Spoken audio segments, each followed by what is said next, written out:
Yan. Harap sila dito, mababaw. Pagkatapos niyan, i-bless pa po kayong lahat. Nangyayari po kasi pagka mga first time na nagpunta, hindi na payagan ng makiat agad, nagmamadali ang umakyat. Hindi naman po aalis dun si Padre Pio. Pag-bow nila, Father, mag-harap, wala ng tao. Madali nga pong umakyat pa taas. So please po, hintayin niyo po, i-bless po kayo. Ganun po lagi. Kahit ang simbahan. Yung iba po, pagkatapos magkumunyon, mawawala na. Hindi raw po gano'n, sabi nila Father. Dapat daw tatapusin. Para talagang bless na bless. Kaya tapos na kami naglagay. Yung ano pa nilagay ko pala. Dito na tayo, nagninilay yung ano kasi mamaya, yung iba kasi bigla baka mamaya madampot pareha sa kanila. Opo. Yung may nakapatong po sa inyo po nito. Opo, opo. Salamat Yan daw po yun.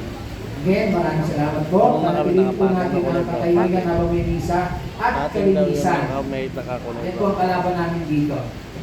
Yung mga mineral water na ininuman dyan sa gilid-gilid tinatapon. So, tulungan niyo po kami. Kami po ay volunteer lang dito at sana isama-sama kayo.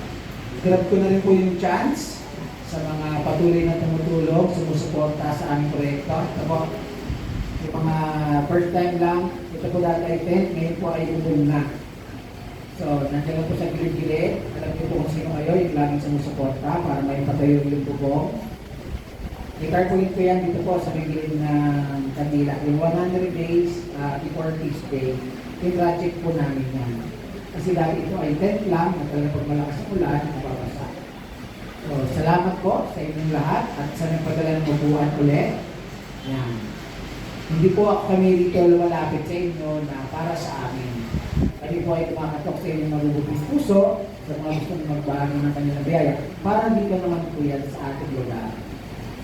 So, kung yung sabi nila, Father, yung mga babalik, gusto nyo, magdala kayo ng upuan, iwanan nyo na dyan. Nagsimba kayo, kayo pa rin naman ang uupuan. Salamat ulit sa nagalit ng electric ba na tupuan ngayong araw.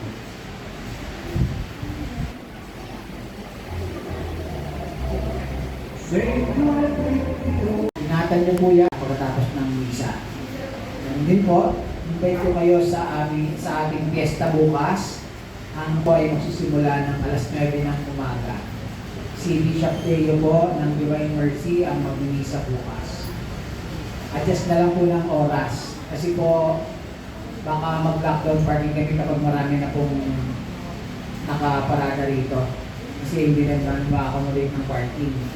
Adjust na lang po. At may motor din po ang Magnetillo mula sa barangay papunta dito simula alas 7. Kaya ako pupunta, baka kasunuran nyo sila. Kung gusto nyo medyo maaga para hindi naman po kayo mahirapan dito. Ganun din po. Sa mga first time, ang healing mass po ito ay ginagawa every 23rd of the month. Alas 9 po yan ng umaga. Kahit anong araw po matapat. Basta 23, alas 9 po ng umaga. Okay po.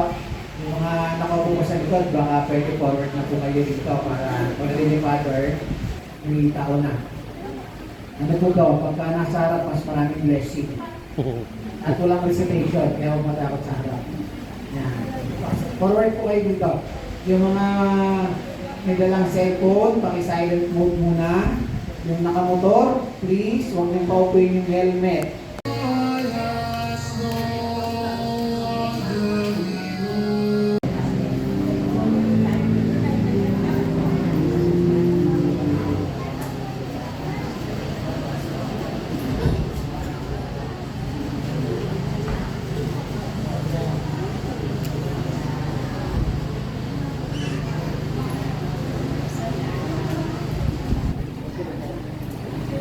Isang maganda at mapagpalang hapon po sa ating lahat. Kasama-sama natin pagdiriwang ng banal na Eucharistia sa atin ang mga pasasalamat, intensyon at pagsamo ng mga sumusunod. Pasasalamat ni Nasavi and Tessa Aquino, Rodel and Elaine Rodriguez, Alfred and Becca Tolentino, Josie Magana and family, Larry and Tina Avendano, Coriapay Grill and Restaurant, Arlene Arciaga and family, Roy and Mel Villanueva, Ellie River Unit, Mary Ann Parco Silvino, Betty Buboy Rota, Jen Jed Kadawia, Jenlyn Popong Rota, Jason and Family Rota, Kirby and Family Rota, Kimberly Rota, Vanessa Versabal, Tina Lara, Corissima Santos, Arnold Estrada, Donald Padilla, Jessica Estrada, Emilio and Family, Eugene Leo, Caridad Ayo and Family, Bernardita Villa Flores, Desiree Robreco, Melody Joy Lugawan, Talahuran Family, Christopher Morin, Morin Family, Molina and Luba Family. Invitation Kanginan, Nina Servino, Bonita Servino, Mark Servino, Arde Avendaño, Ana Avendaño, Apolillo Avendaño Sr., Baby Lynn Canega, Maria Cecilia Canoy, David Michael Canoy, Manuel Luis Canoy, Christopher Morin, Rosie Morin, Chrissy Morin, Lilian Garan, Lisbeth Garan, Camille Garan, Angelica, Leonardo Family, Adeline Family, Marites del Carmen, Marie Faye, Kristen Faye.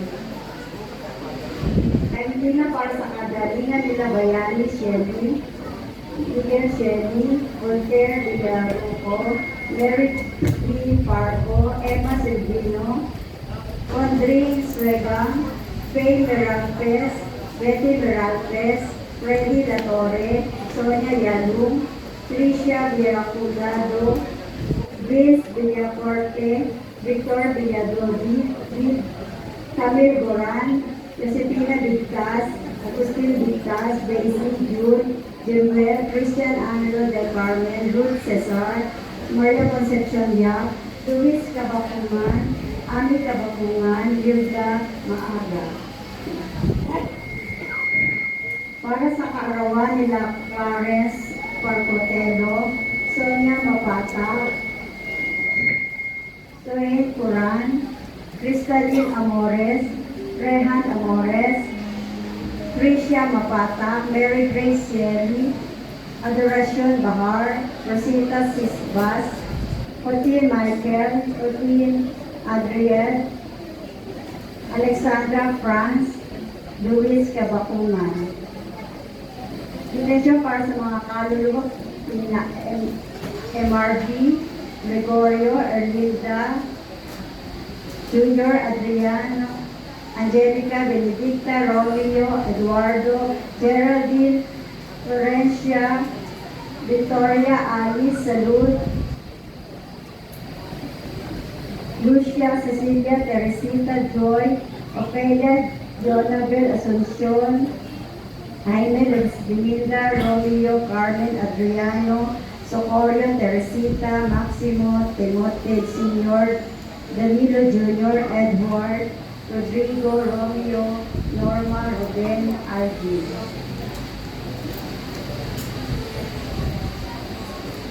Tema ng taon, sama-samang pakikibahagi tungo kay Kristo. Tema ng buwan, sama-samang ibahagi natin ang kahalagahan ng pangangalaga sa kalikasan. Tayo po ngayon ay nasa ika-25 linggo sa karaniwang panahon. Ang sino man nagnanais na maging una ay dapat maging huli. Sama-sama tayong maglingkod at magbahagi upang mauna sa kaharian ng Diyos. Itinuturo sa liturhiya. Ang iba't ibang ministry o paglilingkod sa liturhiya ay mahalaga sa pagbuo ng katawang mistiko ni Kristo. Itinuturo ng ating simbahan. Ang kadakilaan at tagumpay sa mata ng Diyos ay iba ang panukat na ginagamit. Ito'y sinusukat sa paglilingkod. Hindi sa kung ano ang mayroon ka, kundi sa kung ano ang ibinabahagi at ibinibigay mo. Ibig mo bang mauna? Maglingkod. Ito lamang ang paraan. Ang ating pong pagdiriwang ay pangungunahan ni Reverendo Padre Anthony Chan. Nakita niyo po ang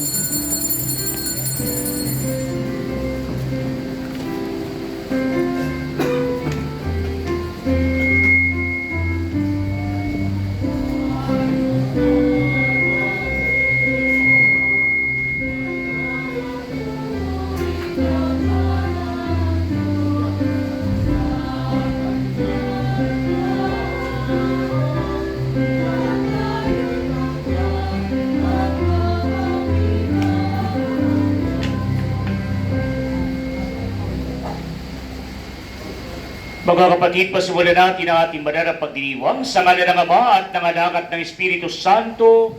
Sumainyo ang Panginoon. Mga kapatid, dali na tanggapin si Jesus sa banal na hapag upang maging marapat tayong gumanap sa banal na pagdiriwang. Aminin mo na natin ang ating mga kasalanan. Inaamin ko sa makapangyarihang Diyos at sa inyong mga kapatid na lubha ko nagkasala sa isip, sa salita, sa gawa at sa aking pagkukulang. Kaya sinasamo ko sa mahal na Birheng Maria, sa lahat ng mga anghel at mga banal, at sa inyong mga kapatid na ako'y panalangin sa Panginoong ating Diyos.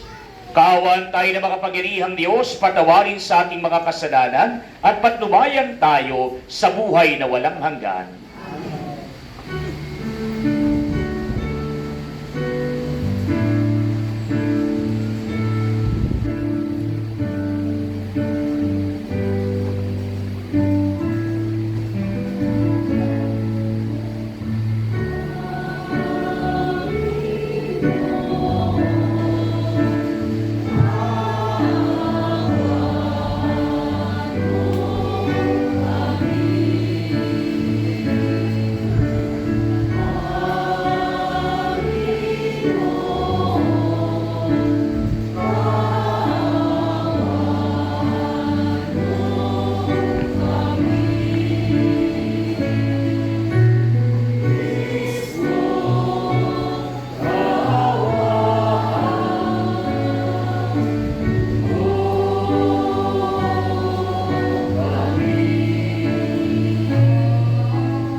Awitin natin ang papuri sa Diyos.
Manalangin tayo.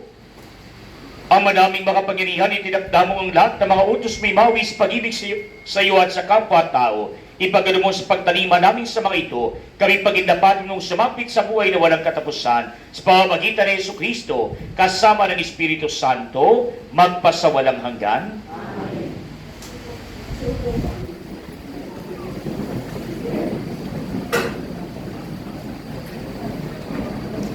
Sa unang pagbasa, hinggalan na ng akla ng pagdulungan, ang masamang balak ng mga masasamang tao sa mga mabubuti, upang sila ay sulitin, ang kalindi sa taong nalipas.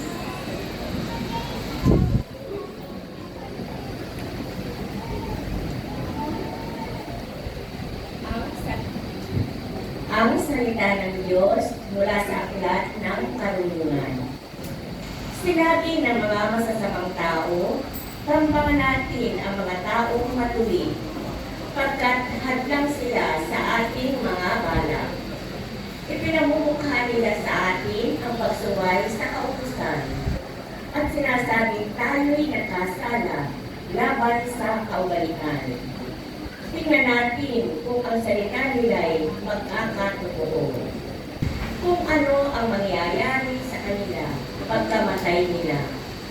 Kung ang mga matuwid ay anak nga ng Diyos, sila ay tutulungan niya at ililigtas sa mga kaaway. Subukin natin silang gustain at kahirapan upang malaman natin kung hanggang saan ang kanilang kagandahan asal at kung hanggang kailan sila makatatagal. Subukin natin ibingit sila sa kamatayan. Yamang ang sabi nila ay ingatan sila ng Diyos. Ang salita ng Diyos. Ang Diyos ang siyang tumutulong at sa atin nagtatanggol. Ang Diyos ay siyang tumutulong sa ating nagtatanggol. Makapangyarihang Diyos, ako ay iligtas. Ipagtanggalan mo siyang iyong lakas. Pindin mo, O Diyos, iyong anak sa aking dalangin, ngayon'y binibigkas. Ang Diyos ang siyang tumutulong at sa ating nagtatanggol. Ang nagmamataas ay laban sa akin, hangad ng malupit na ako'y patayin. Sila'y mga taong ang Diyos ay di pansin. Ang Diyos ang tumutulong at sa ating nagtatanggol. Patid kong ang Diyos ang aking katulong, tagapagsanggalang ko ang Panginoon. Buong galak naman akong maghahandog ang pasasalamat sa Panginoong Diyos dahilan sa kanyang mabuting kaloob. Ang Diyos ang siyang tumutulong at sa ating nagtatanggol. Sa ikalawang pagbasa, ipinangangaral ni Apostol Santiago na ang sino mga may karunungan mula sa Diyos ay hindi pamumugara ng masasamang nasa at hindi magiging salin ng kabuluhan.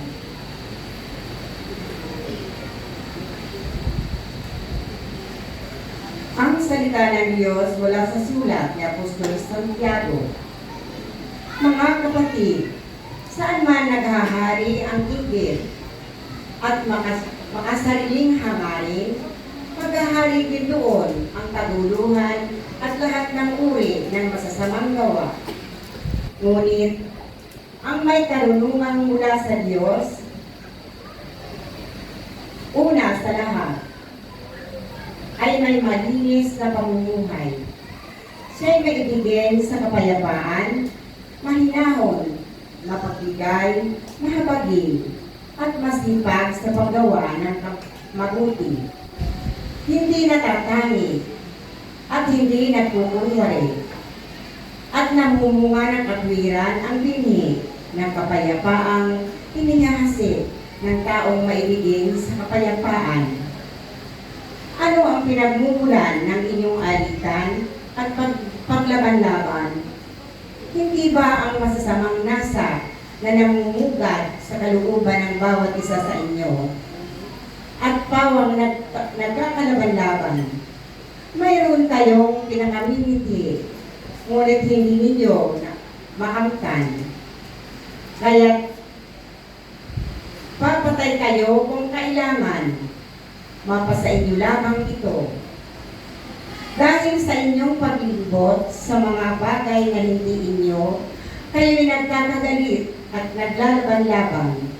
Hindi ninyo nakakamtan ang inyong minimiti, sapagkat hindi kayo humihingi sa Diyos. At humihingi man kayo, wala rin kayong natatanggap, sapagkat masama ang inyong layunin. Humihingi kayo upang gamitin sa kalayawan ang salita ng Diyos. Salamat sa Diyos.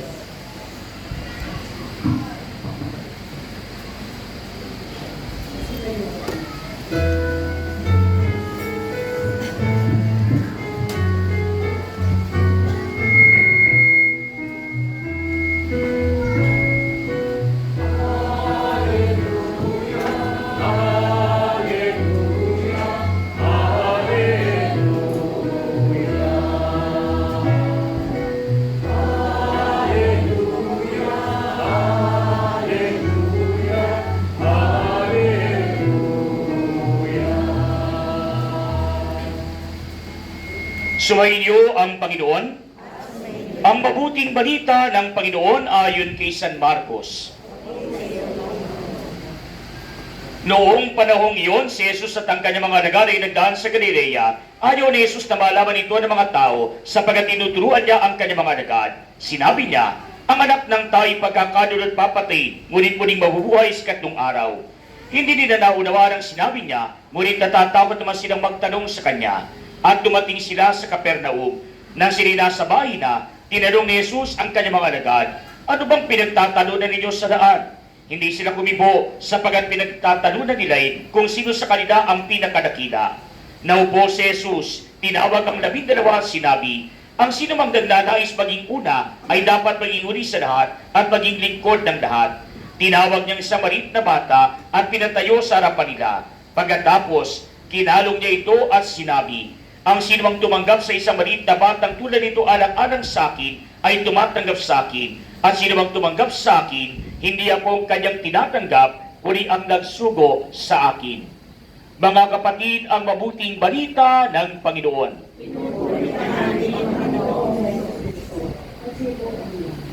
Mga kapatid, pinapayag sa ating mabuting balita ang pagtatanong ng ating Panginoon sa kanya mismong mga alagad kung ano ang pinagtatalunan nila habang sila ay nasa daan. At hindi ba kahuma ang kanyang mga alagad noong una sapagat mga kapatid, ang pinagtatalunan nila ay kung sino ba ang pinakadakila para mula sa kanilang lahat. Kaya nga mga kapatid, ang ating Panginoon tinuruan sila ng maraming bagay, pinaupo sila at sila'y pinagsabihan na ang sino mang nagnanais maging una ay dapat maging huli sa lahat at maging lingkod ng lahat, na para bagang sinasabi sa atin ng ating Panginoon, ang pamantayan ng kadakilaan ay hindi katulad ng pamantayan ng mga tao sa daigdig, sapagat dito sa atin ang pamantayan natin ng kadakilaan ay kung sino ba ang pinakamalakas, kung sino ang pinakamayaman, kung sino ang pinakatanyag, kung sino ang pinakasikat, kung sino ang pinakapopular, at kung sino ang pinakamakapangyarihan. Kaya naman po mga kapatid, sa mata ng ating Panginoon, iba ang kanyang pamantayan ng kadakilaan. At sa ating mabuting balita, ito ang tinura ng ating Panginoon sa kanyang mga alagad.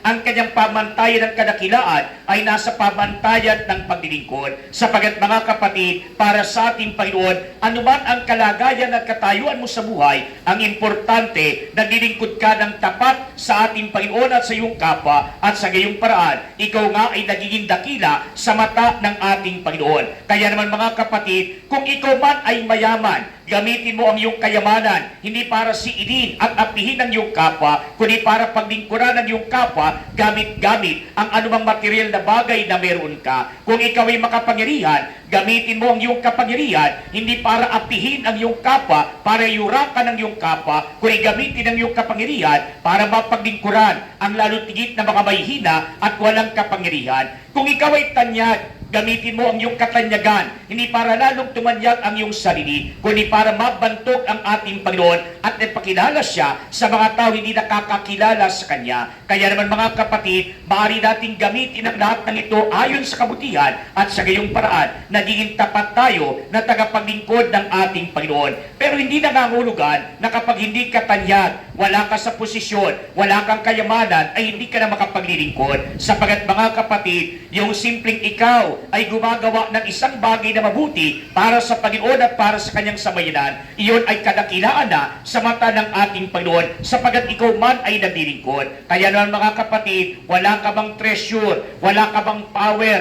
wala ka bang katanyagan. Pero mga kapatid, kung ikaw sa iyong kapayakan, sa iyong simpleng pamamaraan, ikay gumagawa ng mabuti para sa Diyos at para sa iyong kapwa, ikaw din ay matatawag na tagapaglingkod. Kaya halimbawa mga kapatid, kung sa loob ng isang simbahan, wala ka nang mabaiabuloy na anumang material na bagay, tinatawag ka pa rin ng Diyos, hindi sapagat meron kang maibibigay lamang na material na bagay. Sapagat mga kapatid, kung ikaw ay naroon at ikaw ay nagsisilbi sa anumang iyong kaparaanan, tagapaglingkod ka. Kung halimbawa, wala kang maibibigay na anumang salapi, si habang material ay wala ka, pero naroon ka at naglalaan ka ng iyong panahon, nag-aayos ka ng upuan, naglilinis ka, nagpupunas ng mga bangko, kahit simpleng bagay, ito'y paglilingkod na sa mata ng ating Panginoon. Ito ay kadakilaan na sa mata ng Diyos at ng ating kapwa. Kaya naman mga kapatid, ang kadakilaan ay nakasalalay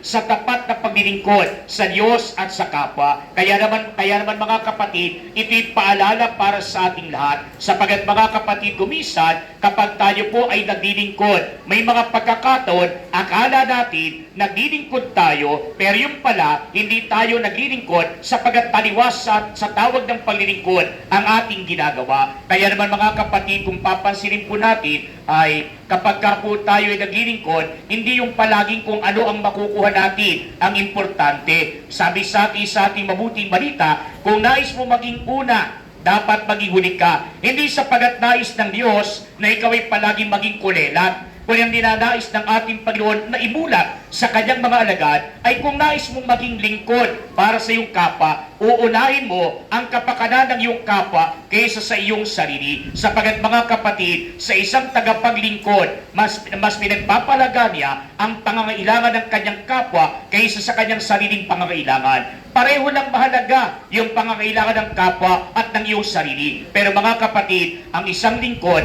ay handang magsakripisyo para sa kanyang kapwa na lalo tigit ay nangangailangan. Kaya isipin po rin mga kapatid, marami tayong matatawag na mga lingkod sa ating pong pamayanan. Halimbawa mga kapatid, sa ating lipunan, meron tayong mga lingkod bansa, lingkod lipunan, may lingkod bayan, may mga lingkod baryo. Kaya naman mga kapatid, marami tayong lingkod. Pero mga kapatid, merong pagkakaiba nung araw at sa ngayon. Bakit? Sapagat mga kapatid, nung dati, iba yung politiko pagdating po sa barangay captain. Kasi nung araw, ang mga barangay captain, hindi po tinuturing na kagaya ng ibang politiko. Sapagat mga kapatid, magkabaliktad sila. Ang mga politiko ay nag-aalok ng kanilang sarili para makapaglingkod sa bayan, makapaglingkod sa bansa. Pero alam po ninyo, nung araw, hindi po affiliated ang mga barangay captain doon sa politika. Bakit? Sapagat baliktad po yun. Ang mga tao naman ang nag-aalok ng isang tao para siya ang maging representative o kinatawan ng kanilang barangay. Kaya yung mga politiko, sila nag-aalok ng sarili. Pagdating po sa barangay captain, namimili ang mga tao ng karapat-dapat at yun ang inaalok nila para nang sa gayon ay mamuno sa kanila. Kaya naman po mga kapatid, ang laki ng pagkakaiba. Bakit? Sapagat nung dati, pag ikay barangay captain, kung mayabang kang barangay captain, maghihirap ka. Kung ikaw ay mahirap na barangay captain, lalo kang maghihirap. Bakit? Kasi nung araw, ang isang barangay captain, uunahin mo ang pangangailangan ng iba kaysa sa iyong pangangailangan. Pero ngayon mga kapatid, baliktad na yan. Pare-pareho na lang. Diba? Kaya tingnan ninyo mga kapatid, ay yung mga barangay captain parang mga politiko na rin. Nangangampanya na rin. Diba? Yung iba nga, nagbabayad pa. Barangay captain lang yan. Di ba? At ngayon po, hindi lang sa ganyan nagkakaroon ng politika. Mantakin nyo sa mga subdivision po ninyo, yung mga homeowners association, yung mga officers niyan, parang little barangay captain. Di ba? Bakit? Nagkakampanyahan din yan. May kanya-kanya ring galawan yan. Samantalang dati, kapag ikaw ay homeowner association president, ikaw yung naitulak. Kahit ayaw mo, kaya lang ikaw yung tinulak ng iba para mamuno sa inyong homeowners, no? Sa inyong subdivision. Kasi ikaw yung nakita nila at napisil nila na karapat-dapat. Maraming umaayaw dyan. Bakit? Trabaho yan.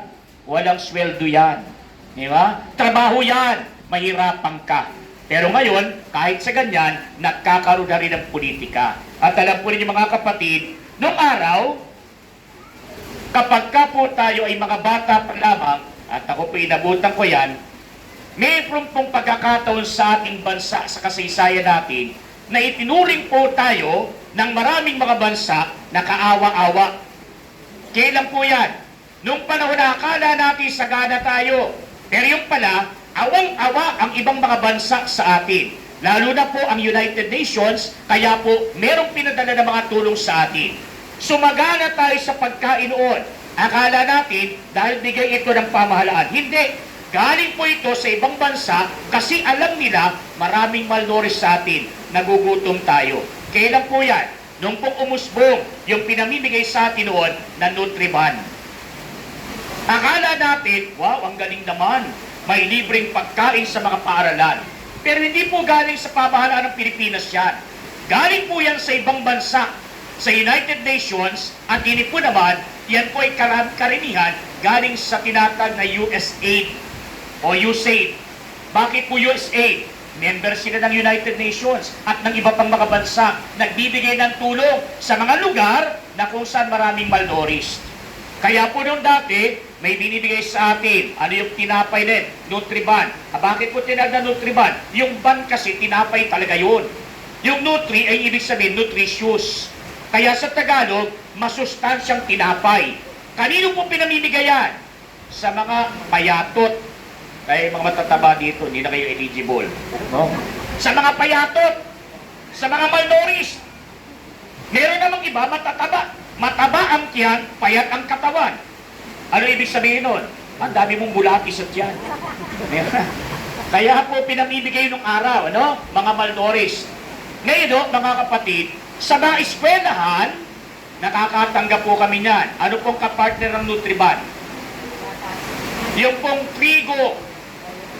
Kaya nung araw, madalas kaming magtsampurado. Bakit? May libreng trigo. Pag eligible ka, pag nalista ka. Ano pa? Yung gatas na powder. Ang tawag po ay clean. Di ba? Yung clean na yan, hinahaluan lang namin ng asukal. Kukuha kami ng straw.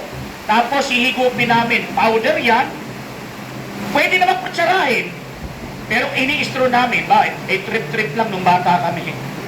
Pag nahigop mo na, pagka napag-tripan mo yung kaklasmate mo, ibubuga mo sa kanya. Di ba? Eh, hindi namin alam na gano'n eh. Akala namin libre. Masagana tayo.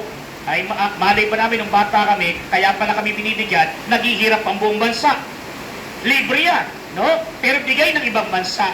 Ayun mga kapatid, yung cream na yan, ngayon ko lang naintindihan nung tumanda na ako. Cream ang tawag, pero bakit ba tinawag na cream? Yung powder na milk. Eh kasi binaliktad lang yung salitang milk.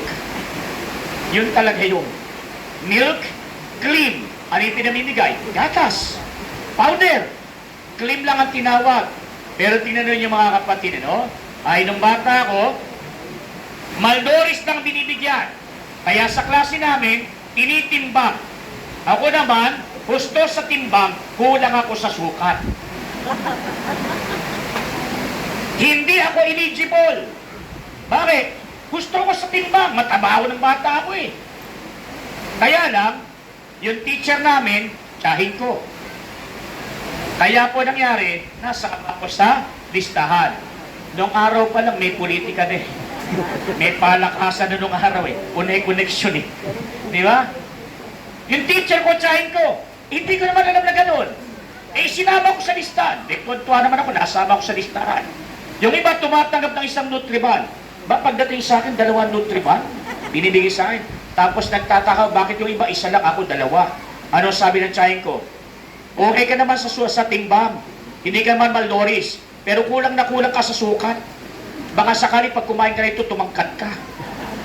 Alam niyo mga kapatid, matagal na ako kumakain ng Nutriban, walang nangyari. Tumaba lang ako, no? Pero tingnan niyo mga kapatid, no? Pagdating po sa mga schools, tuwang-tuwa kami pag dumarating na dumarating na po yung supply. Yung Nutriban nandiyan na, yung trigo nandiyan na, yung pong clean nandiyan na. Tuwang-tuwa po kami noon. Sapagat lahat kami, halos, kabilang na yung iba, kasama na ako ron, na mga malnourished, supposed to be, ay nakakatanggap ng tulong na yan, ng ayuda ng araw. Pero tinanin niyo mga kapatid, pagdating sa school, natatanggap namin. Pero yung pala, yung mga outside school na mga tao, nakakatanggap din pala dapat, supposed to be. Sino po yan? Yung mga sanggol, eligible po yan. Tumatanggap yan nung araw ng gatas. Sino pa? Sino pa tumatanggap?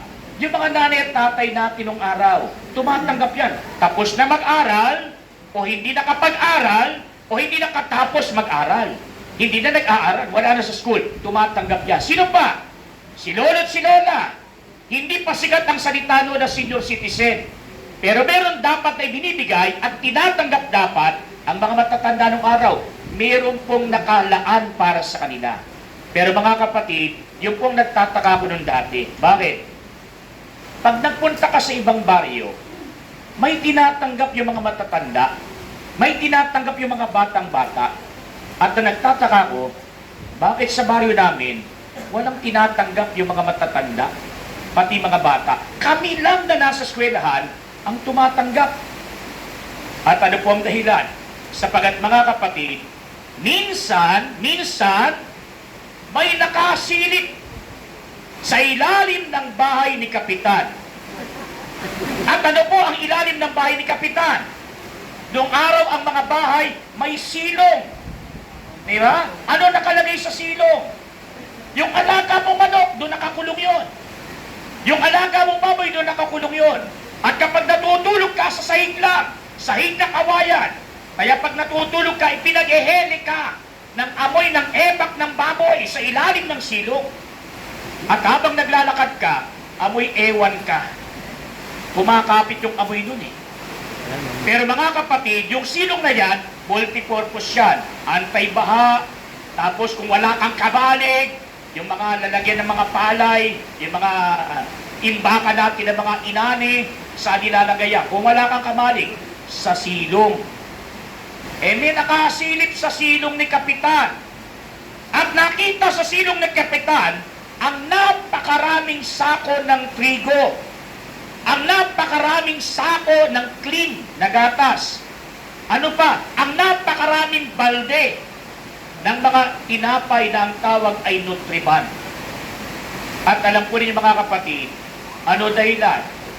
Pinamigay sa baryo, hindi pala niya binigay sa mga kababaryo. Bakit? Inangking parang sa kanyang sarili. Kaya kita ninyo mga kapatid, pwede kang maging tagapaglingkod. Pero hindi na lahat ng pagkakataon, akala mo naglilingkod ka, pero yung pala, hindi naman tapat, hindi naman tunay. Pag hinaluan mo na ng pagiging makasarili, inuna mo yung sarili mo kaysa sa iyong kapwa. Kaya sa ating mabuting balita, ano sabi ng Panginoon? Kung nais mong maging una, ikaw ang magiging huli. Kasi mga kapatid, yung mga kapitan ng araw, pag may ganyang ayuda, sila yung huling kumukuha. Kung may matitira, inuuna ang kapakanan ng iba.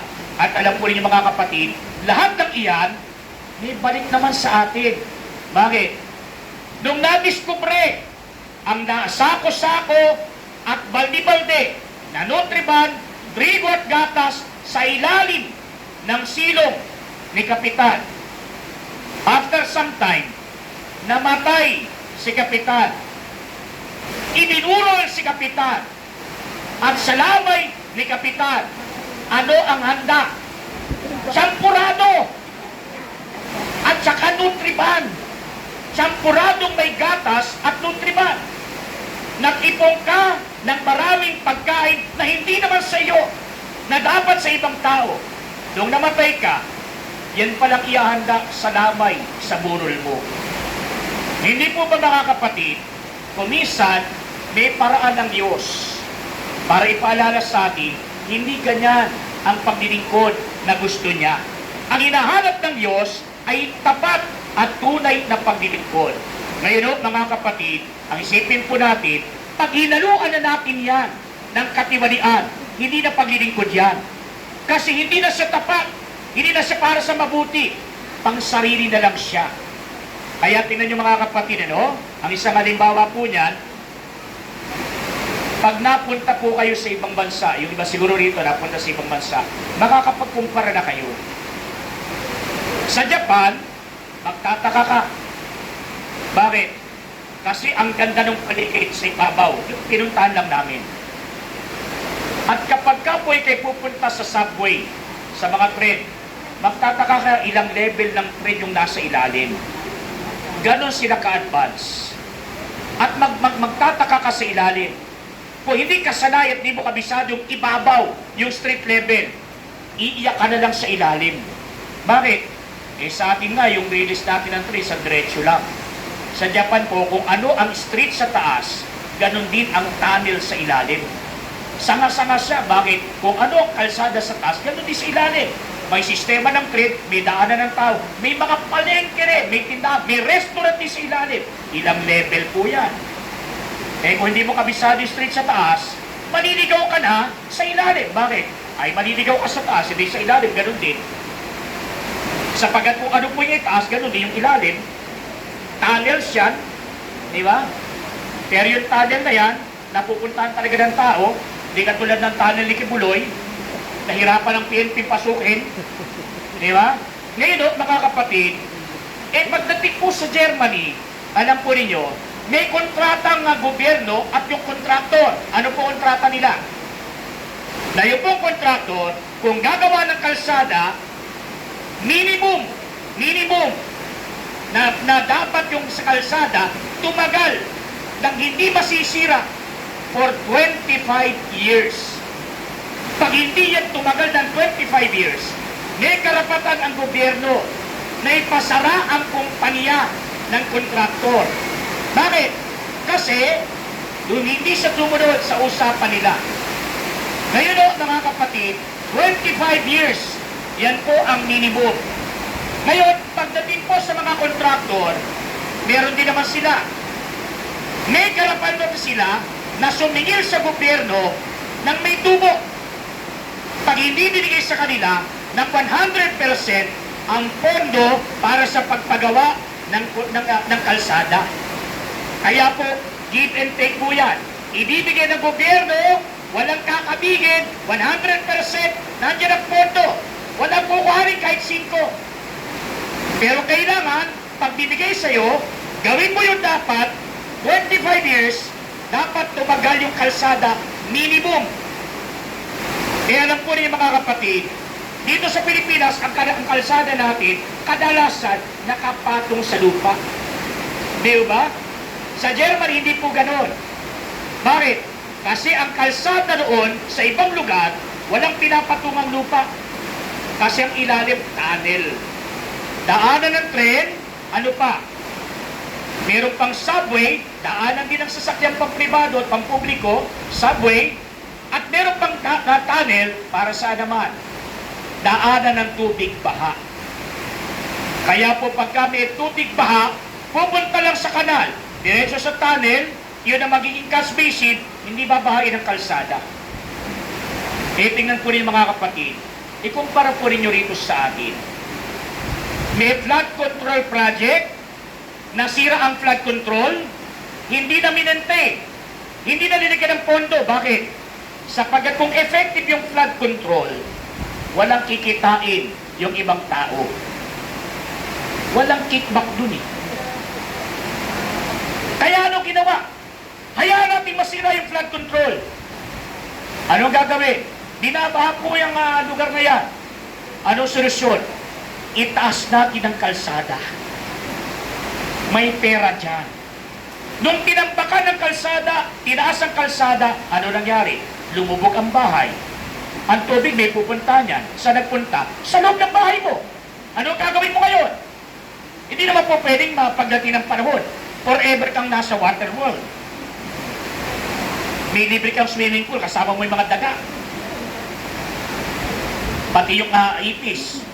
Pati yung takti, nakikilangoy-langoy na roon. Di ba? Ano gagawin mo ngayon? Itataas mo yung flooring ng bahay mo.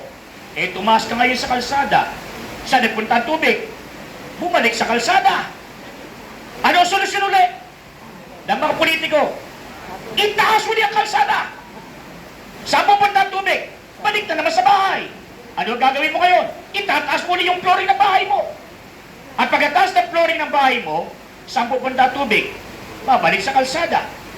Ano ang solusyon ng mga politiko? Itaas mo yung kalsada. Babalik na naman sa bahay ang baha. Ano ang gagawin mo ngayon? Itaas mo ang bahay mo. Babalik na naman. Walang katapusan. Meron na napunta ang lugar, bata pa lang ko, binabaha na. Nakailang taas na ng kalsada. Hanggang ngayon, binabaha pa rin. Walang naging solusyon. Yung bahay ng tiyahin ko, 4 na palapag. 1 meter ang taas sa kalsada nung panahon na yon. Para wag daw bahain. Ngayon po mga kapatid, 3 palapag na lang ang napapakinabangan. Bakit?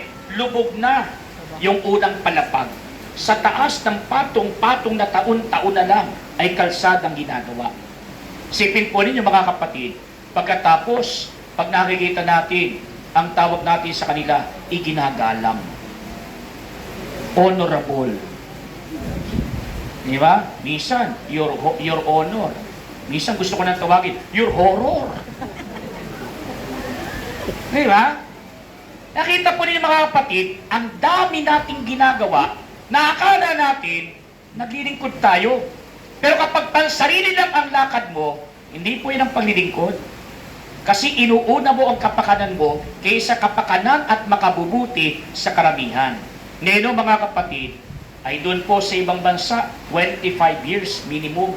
Hindi pwedeng masira kasi susingilin yung kontrakto. Dito sa ating mga kapatid, may expiration ng kalsada. Di ba? Maraming parte ng Pilipinas ganyan. May expiration. Kagagawa lang. Mamaya, gagawin na naman. Kung ano yung buo, makikita nyo, binubutas na naman. Kung ano yung lubak-lubak, ay naman buuin. Di ba? Ngayon mga kapatid, minsan dito sa atin naging mainit na issue yan. Nagalit yung gobyerno. Sinisira natin ang magandang imahe ng Bulacan. Kaya ang sabi, mananagot yung mga nagpapakalat na iniba ang pangalan ng Bulacan. Bakit? Sa Facebook kasi, hindi Bulacan ang tinatawag ng karamihan. Lubakan. Dahil maraming lubak. Ano naging solusyon? Ipagawa yung mga lubak-lubak? Hindi. Habulin mo yung mga nagsasabi na ang Bulacan ay lubakan. Nasolusyon ba yung problema? Hindi. Lubak pa rin. Di ba? Akala natin naglilingkod na tayo. Pero ang tingin natin sa sarili natin, tagapaglingkod nga ba tayo? Di ba? Ano pa, nakakapatid? Eh sa atin, katulad yan, ang dalas mong bulan ngayon, no? Medyo nananadya ka lagi ang langit eh. Nakakailang misa na ako rito, pag ako nagmimisa, laging umuulan eh. Hindi tayo magkaintindihan. Pag iba nagmimisa, umaaraw naman. Nananadya eh. Di ba? Ngayon o, mga kapatid, sa atin, bakit mo ba daling masira ng kalsada? Kasi mga kapatid, dito sa atin, sa Pilipinas, may tinatawag po na sa infrastructure ay SOP. Ano yung SOP sa English? 30%. Standard Operating Procedure. Sa Tagalog? Hoy, mga Pilipino kayo. Ano sa Tagalog SOP? Standard Operating Procedure. Sa Tagalog, sa Pilipinas, ang SOP, Sa mga infrastructure dito sa Pilipinas, ano ang tawag? Sa SOP. Sobrang okay sa pagnanakaw. Yan ang SOP. Bakit? Kasi pagpapagawa ng kalsada, may cut ang gobernur. May cut ang vice governor. Sa ibang lugar yan, ha? Hindi ko sinasabing dito, pero pwede rin dito. Kahit saan naman yan, eh. No? Eh, meron pang bukal yan. After ng bukal, ano? May congressman pa. After ng congressman, ano? May mayor. May vice mayor. May mga konsyel pa ng pambayan o panglungsod. After ng mga konsyel, ano? Ay, kasama na yan ngayon. Barangay captain. Ano ba kasunod? May barangay councilors pa. Hindi ko nila lahat, ha? Hindi ko nila lahat. May mga matitino tayong mga opisyal. Merong ganyan po sa atin. SOP. Karato-rato sa 100% na project, na cost ng project, magkano matitirang percentage? 40%. Kung ikaw yung contractor, alam ka namang uuwi ka, hindi ka kikita. Nagtatrabaho ka para sa pamilya mo. Gusto mo rin umunlad.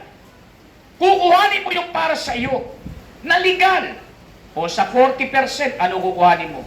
Maaari pong 15, 20%. Sa'yo yun, legal yun. Karapatan mo yun. Nagtrabaho ka eh. Kita mo yan eh. Ano matitira sa project? E de 20%, minsan 30%. Hindi ba yung nagtataka? Minsan lang bumahing ang langit. Tuklap ang kalsada. Kaya nakakatakot nga, umulan ngayon. Pag may bagyo, natatakot ako eh. May natutuklap na namang kalsada. Bakit? Parang pulburon lang yan pag nabasa, nabubuhaghag. Di ba? Nakita niyo mga kapatid, di ba? Sinasabi sa atin, lingkod tayo, pero tayo nga po ba'y tunay na tagapaglingkod. Pero wag lang po natin tingnan niya. Bakit? Ay, tayo po'y nasa simbahan, wag nyo sabing malinis tayo. Kahit sa simbahan, meron din mga trabahador. Kahit sa simbahan, meron din mga nagtatrabaho. Meron din gumaganap, may naglilingkod, pero hindi malinis. Bakit? Kung kay Jesus nga, hindi lahat malinis eh. Yung 12 apostol, they have the best teacher. Si Jesus. 3 taon silang tinuruan. Bakit may Judas Iscariote? Kasi nasa tao yan. You may have the best teacher, but if you are not the best pupil, walang mangyayari. Natuto yung iba, hindi ka natuto. Ba't mo sisisihin yung guro? Ikaw ang hindi nag-aral. Di ba? 12 yung apostol. They have the best teacher in the person of Jesus. Pero bakit merong isa pinagkanulo, binenta ang ating Panginoon? At sino yung nagkanulo? The most trusted disciple ang nagkanulo kay Jesus. Yung pinagkakatiwalaan ni Jesus. Sino yun? Si Judas. Remember, siya po ang treasurer ng grupo. Kaya kung meron pong treasurer dito, pakakaingat kayo. Baka makatawag din kayong Judas. Huwag naman sana. Kasi ang pagiging treasurer, position of trust. Mas eligible si San Mateo maging treasurer. Bakit? Mas may alam sa pera si San Mateo. Maniningil ng buwis yan eh. Si Judas, ano ba pinag-aralan niya? Wala. Pero sa Biblia, ano nakalagay? Si Judas ang treasurer ng grupo. Pero nung sabi sa Bible, kinukupit niya yung mga abuloy na binibigay kay Jesus para sa pangangailangan ng Panginoon at ng kanyang mga kasama. Kaya kita nyo, sa party ni Jesus, sa grupo niya, meron din bulok na itlog. Meron din bulok na kamatis. Sa atin din po, ganyan. Di ba? Huwag tayo magmalinis. Kahit sa simbahan, minsan may magnanakaw. Di ba? Minsan magtataka ka, may koleksyon. Tapos naguhulog yung mga tao. Tapos pagbibilangin na, hindi kagad nakakarating sa bilangan. Hindi rito yan, hindi rito ha. May nangyayaring ganyan. Tapos makikita mo, palagi na lang si Rojas ang nando doon. Si Osmeña, tsaka si Quezon. Ang natatandaan mo, may nakita kami 3 magkakaibigan, hinulog doon. Nawawala yung 3. Nag-tripping yung 3. Kumalis. Yung mag-asawa, may nakita ka rin doon. Nung binibilang na, nagtanan yung mag-asawa. Walang makita. Bakit? Along the way, may nakialam. Di ba? Hindi tayo sure na ikay lingkod ng simbahan, lagi kang matino. May times ang laki ng temptation. Natetempt din yung iba sa atin. Huwag mo tignan lang yung mga nasa pamahalaan. Tignan mo rin yung sarili mo.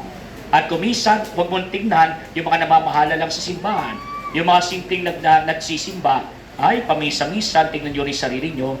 Baka ganyan din kayo. Nung bata ko, nangyari yan, ay ang advantage ng maliit ka, panda ka, sabihin na natin, sige na, masakit lang pakinggan, unano ka, bansot ka, without prejudice sa mga kapatid nating unano, no? Pero ganun talaga, kahit kumaliit lang. Ang advantage po dyan, pag may naguhulog sa kuleta, nakikita ko. Nung araw, ano ba mga inuhulog? Di ba? Malaki na yung mga barya sa atin, no? Malaki yung value nun. Yung piso, malaki yung value. Naabutan ko pa yung piso ni Marcos, ganyan kalaki. Naabutan niyo ba yun? Yung 2 piso, papel pa, kulay blue, si Rizal pa nandun. Yung 5 piso, panahon ni Marcos, si Bonifacio nandun. Pagdating kay Cory, si Aguinaldo na. Yung 10 piso, sino nandun doon? Si Mabini. At sa likod yung Barasway Church. Favorite ko yung 10 piso. Lagi ko hinahanap yung pusa. Yung sa drawing ng simbahan. Di ba? At alam po yung mga kapatid, nung araw, pag may naguhulog, nakikita maliit ka eh.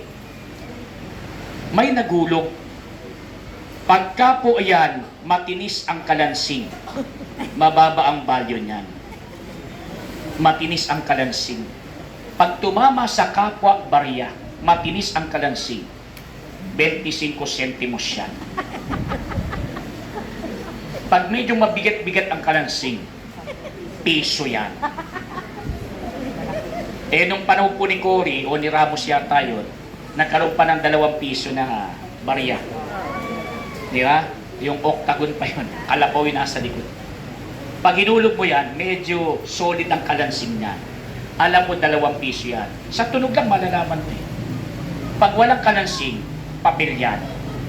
Either 5 piso yan, o 2 piso ng panahon na mayroon pang 2 pisong papel, pataas. O 5 piso nang wala na yon, pataas. Alam ko rin mga kapatid, minsan, meron pong isang maninimba, katulad ninyo, kanina patawa ng tawa, dahil binabanatan natin yung iba, ngayon kayo naman ang babanatan. Nagsisimba. Nahihiya sigurong maghulog ng barya, kasi sa kalansing pala malalaman mo na magkano. Yung mga nagsisimba, nalalaman kagad eh. Hindi naman sa dahil inaano natin yun, no? Hindi yun ang mahalaga, no? Kaya lang, nakatuwa na nung araw yun. Nagulog ng barya. Yun lang ang pera niya eh. Nagulog ng piso. Ayaw niyang kumalansi. Kaya ang ginawa niya, hinawakan ng piso. Kita ko yun eh. Nakita ko eh. Inihugos ang kanyang kamay sa pinakailalim na bahagi ng busdo. Sa kabinitawan, walang tunog. Kaya walang makakaalam na pisong hinulog niya. Ang akala ng iba, 2 piso pataas. Nung mayroong pang papel na 2 piso. Ang magtataka ka, nagulog ng piso, dahil ayaw niya kumalansi, inihugos ang kamay papaloob sa buslo. Ang angat ng kamay, may nakaipit na 5 piso. Tumubo ka pa. Di ba? Sa paluwagan, hindi ganyan kalaki ang tubo eh. Ito naman sa kolekta, tumubo ka pa. Di ba? Sipin mo po yan mga kapatid, ano? Nagsisimba ka, pero nagnanakaw ka. Ang pinagnanakawan mo pa, yung buslo na bigay lang din ng iba, yung mga nando doon. Kaya walang makapagmamalinis sa atin. Bawat isa sa atin, may tint of corruption. Kaya habang nananatili sa atin, yung tint of corruption, anong sabi sa atin? Hindi mo masasabi na ikay nagiging huli sa lahat sapagat inuuna mo ang iba.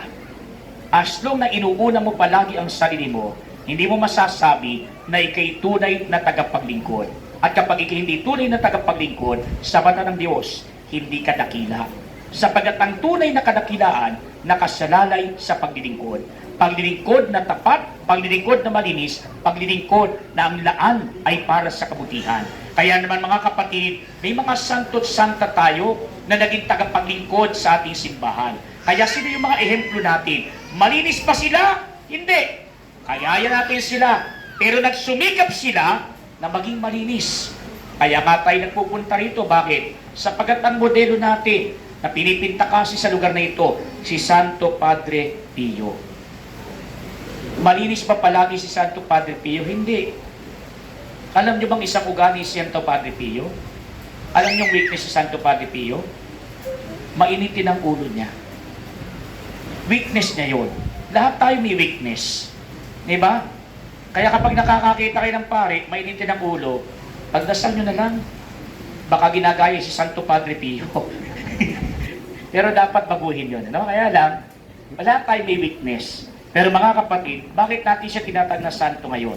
Kasi, sa kabila ng kanyang kahinaan, hindi ang kanyang lakas ang pinanghawakan niya.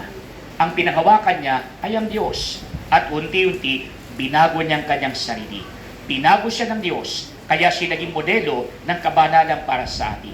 Kaya siya ngayon ay kilala natin bilang isang tapat at tunay na tagapaglingkod ng ating Panginoon sapagat ngayon, ginantimpalaan na siya ng Diyos. Kasama na siya ng ating Panginoon sa langit na tunay nating tahanan. Kaya naman mga kapatid, ang panawagan sa atin, sana maging tunay at tapatin tayo na tagapaglingkod ng ating Panginoon. Nang sa gayon, sa mata ng Diyos at sa mata ng tao, tayong lahat ay ituring na dakila sa mga tagapaglingkod sapagat tayo naglingkod ng tapat sa Diyos at sa ating kapwa. Magsitayo pong lahat, ipahayag natin ang ating pananampalataya. Sumasampalataya ako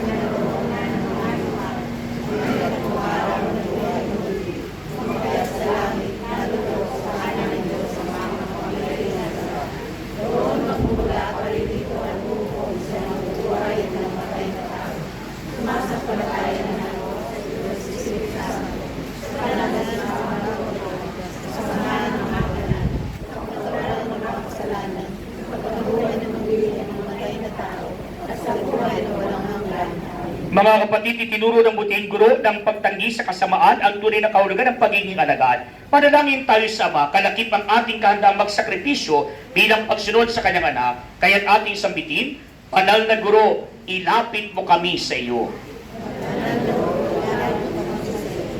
Ang mga naglilingkod sa simbahan.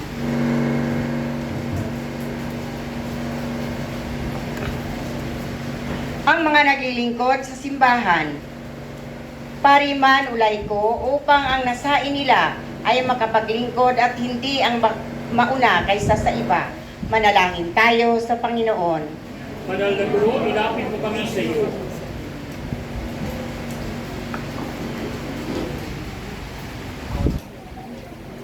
Ang mga namumuno sa pamahalaan at naglilingkod sa gobyerno upang huwag silang maghangad ng pagkamal ng salapi at yaman, kundi magbigay ang tunay na paglilingkod sa bayan. Manalangin tayo sa Panginoon. Ang lahat naway bigyan ng Diyos ng biyaya ng kapatawaran, pagbabalik loob at kagalingan ng mga sakit, at hinanakit na dulot ng pagkakahiwa-hiwalay at pag-aaway. Manalangin tayo sa Panginoon. Banal na guro, ilapit mo kami sa iyo.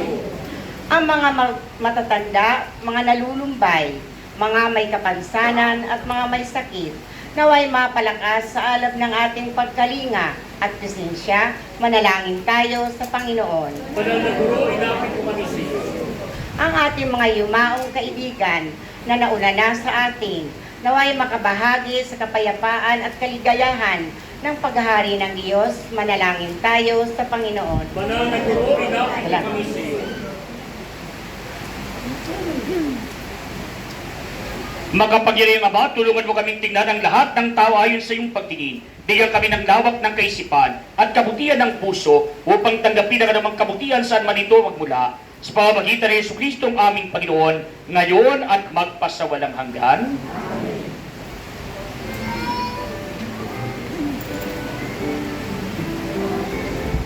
Magsiyo po lahat.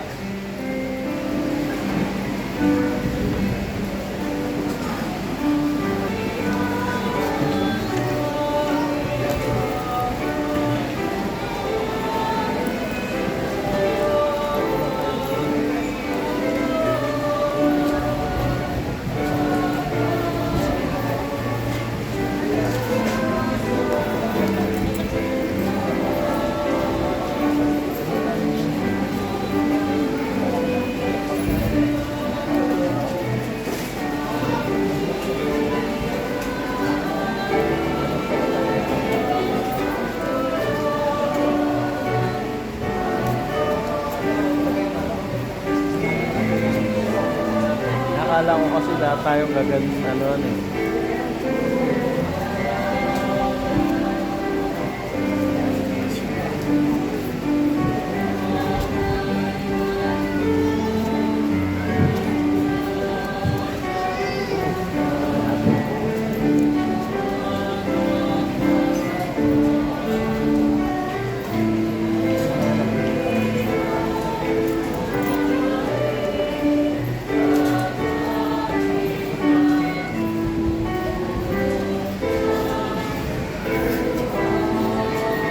Dapat pala kumuha talaga tayo ng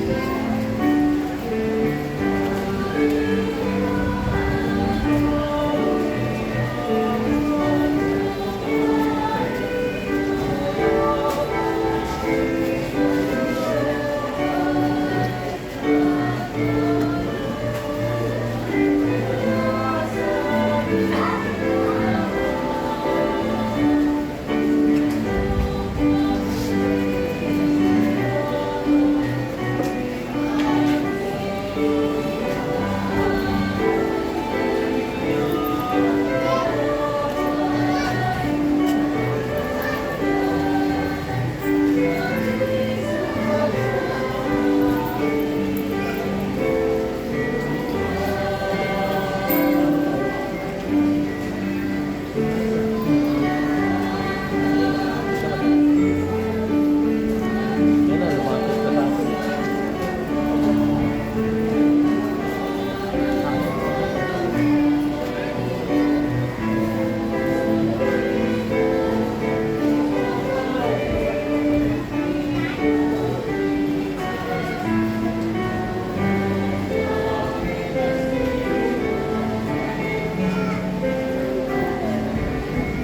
Dapat pala dito.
Manalangin kayo mga kapatid upang itong paghahain ay maging kalugod-lugod sa Diyos Amang makapangyarihan.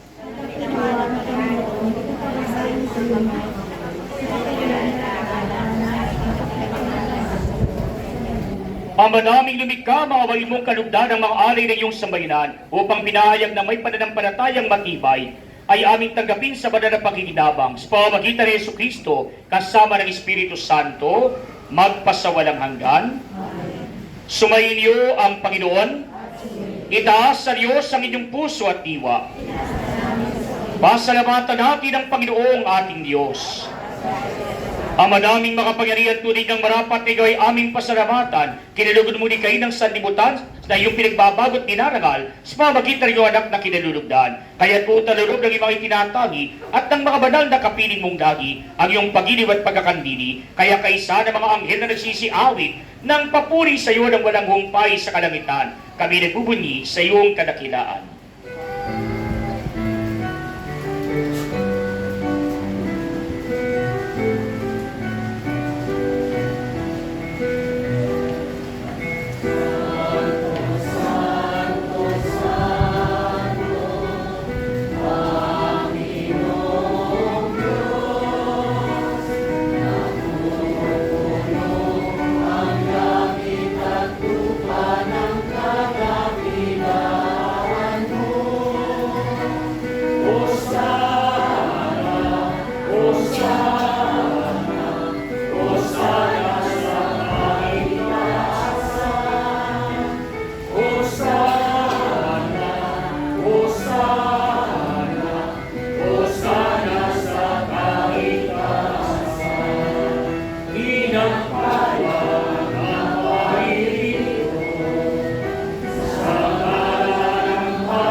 Ama naming banal, ikaw ang bukal ng tanang kabanalan, kaya't sa pamamagitan ng iyong Espiritu, gawin mong banal ang mga kaloob na ito upang para sa amin maging katawan at dugo ng aming Panginoong Hesukristo. Bago niya pinag-isang kusang loob na maging handog, hinawakan niyang tinapay, pinasalamatan kaniya, pinagati-hati niya iyon, iniabot sa kanyang mga alagad at sinabi, tanggapin ninyong lahat ito at kanin, ito ang aking katawan na ihahandog para sa inyo.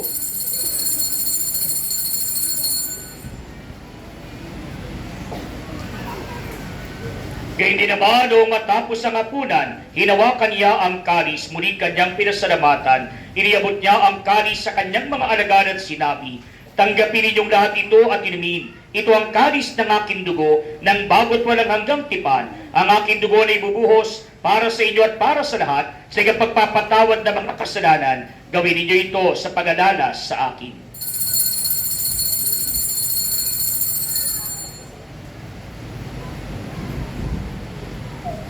Mga kapatid, ang misteryo ng ating pananampalataya.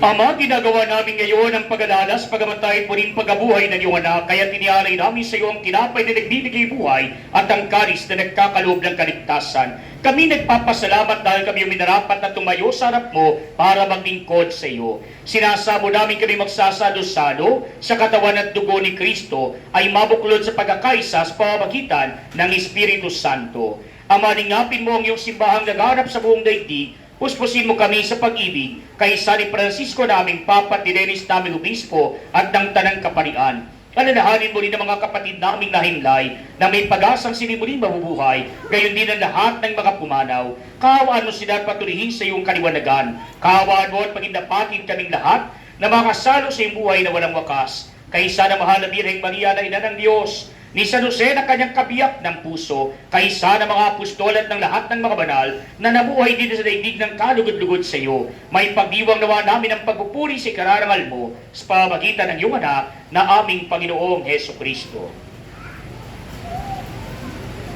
Sa pamamagitan ni Kristo, kasama sa Kanya, ang lahat ng parangal at papuri ay sa iyo, Diyos amang makapangyarihan, kasama ng Espiritu Santo, magpasawalang hanggan.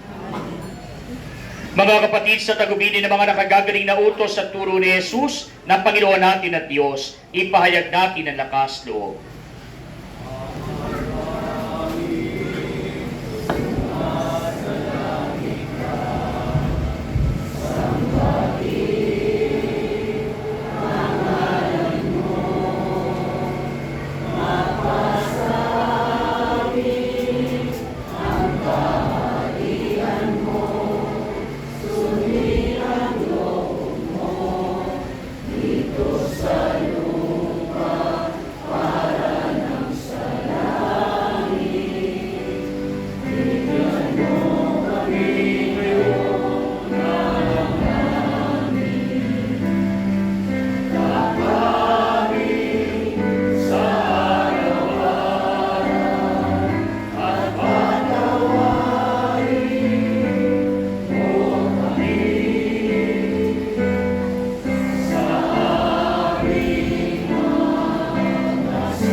Hinihiling namin kami yadya sa lahat ng masamang pagkalooban ng kapayapaan araw-araw, iligtas sa kasalanan at inayo sa lahat ng kapahamakan, samantalang aming pinananabikan ang dakilang araw ng pagpapahayag ng tagapagligtas naming si Yesu Kristo.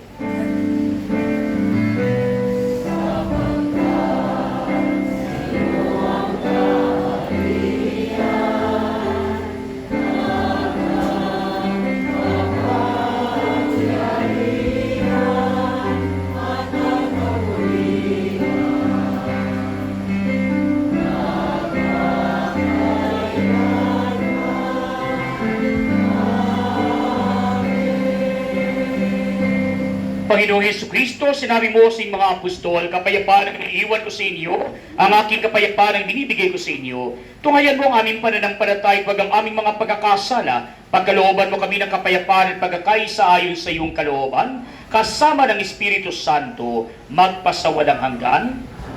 Ang kapayapaan ng Panginoon ay laging sumainyo. Magbigayan kayo ng kapayapaan sa isa't isa. Ang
Mga kapatid, ito si Kristo ang kordero ng Diyos na nag-aalis ng mga kasalanan ng sanlibutan. Mapapalad tayong inaanyayahan sa kanyang banal na piging.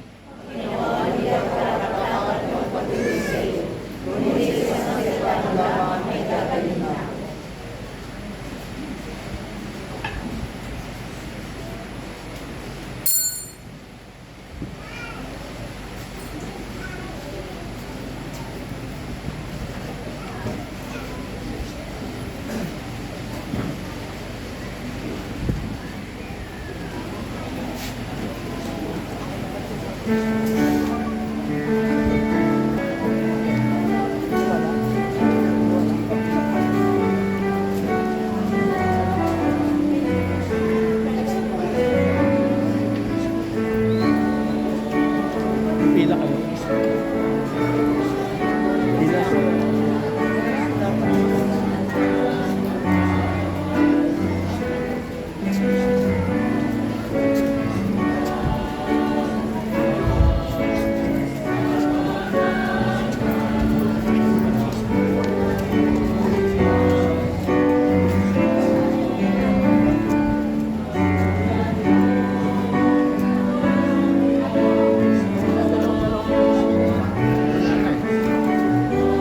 Pwedeng hindi mo galawin.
Magkakaroon po tayo ng second convention para sa ating 100 days before Feast Day. Ito po ay ang tulong-tulong sa tubo, tuloy-tuloy ang debosyon aling kay Santo Padre Pio.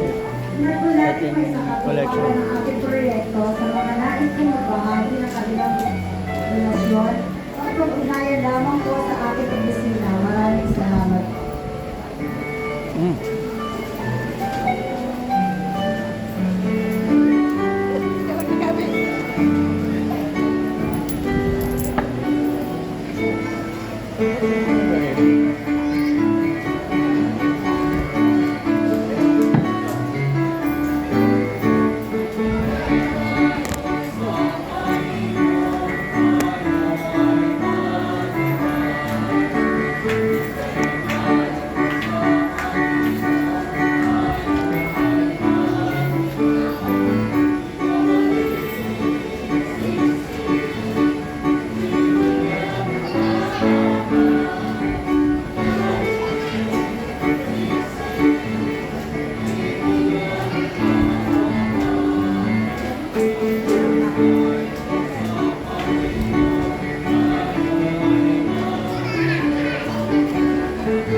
Manalangin tayo. Ama naming mapagmahal, kami pinapagsalo mo sa banal na pag-iinabang ay patuloy mong kawan at tulungan upang aming kinagap ay siyang nawang umiral sa pamumuhay namin sa araw-araw. Bunga ng iyong pagtubos na aming pinagdiriwang sa pamamagitan ng Yesu Kristo kasama ng Espiritu Santo magpasawalang hanggan. Sumayin niyo ang Panginoon at pagpalain kayo ng makapangyarihang Diyos, Ama at Anak at Espiritu Santo. Umayo kayo sa kapayapaan ni Kristo. Purihin at palakpakan natin ang ating Panginoon.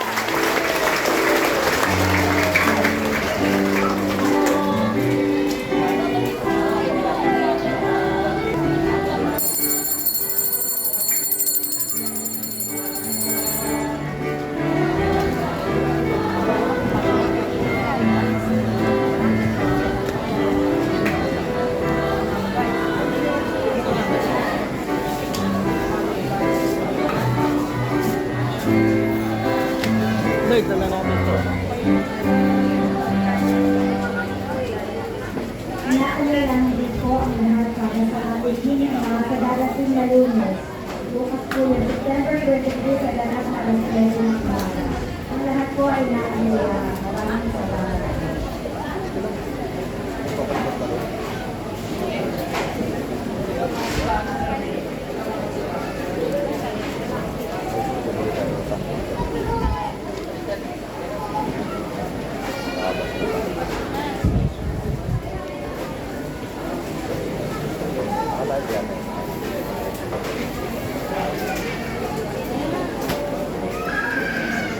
Channel, madam.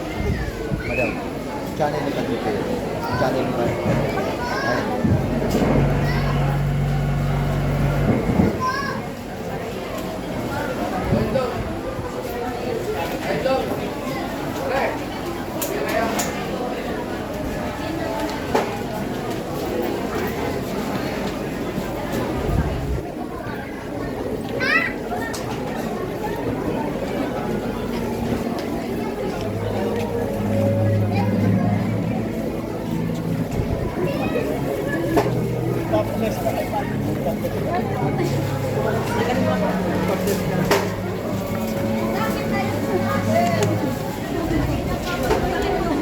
Marami pwede pala makapapalik.